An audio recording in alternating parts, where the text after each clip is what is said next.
How I hid doing coke in the house is that I always did it in our guest bathroom. I never did it in our bathroom, in our bedroom. And I always did it where I could know where my ex-wife was if she was home. If she was home and I knew where she was, I always did it in the guest bathroom. The bag was always on me. Our guest bathroom had 2 sinks. It was always in the furthest sink by the toilet. And underneath that sink was a plate. There was usually a card and a bill rolled up. And that was it. You would never find the bag because the bag's on me.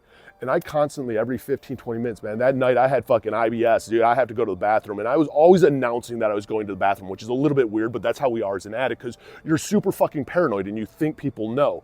So of course I'm like, oh, I gotta go to the bathroom again. And you go in and then you turn on the sink while you're supposedly going to the bathroom, which is kind of odd. The sink's on and then the toilet flushes while the sink's still on. But again, you're never really fully paying attention to this. And we think we're being super slick as a fucking addict. We lock the door. I pull out a bag. I'm breaking it up. I do a couple lines of it. I lick the fucking plate. I put it back under and I come back out and I'm just the rest of it back in as much as I can, knowing that I had the bag in my pocket, feeling it, just fucking jonesing from knowing that I had the bag there. That's what it was like doing cocaine at home. And I just wouldn't stop until it was gone.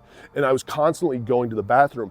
And I knew my ex-wife was a stoner, and so I would just encourage her to keep smoking weed, because the more stoned she got, the less she would realize how high on coke I was. And that's what reality of an addict is I mean, we are a sick individual. We are constantly using. We're going to do our best to try and hide it, and that is why I share. I share for educational purposes only, because the good news is we do recover, but you have to fight for it. Whether it's going into inpatient treatment or outpatient treatment, go to rehab, man. Download Sunflower Sober. It's tagged down below. Link is in the bio. Find a therapist, a doctor, a psychiatrist. Get on the right meds. Go to a AA meeting, an NA meeting, an Al-Anon meeting. Go to all the meetings and then some.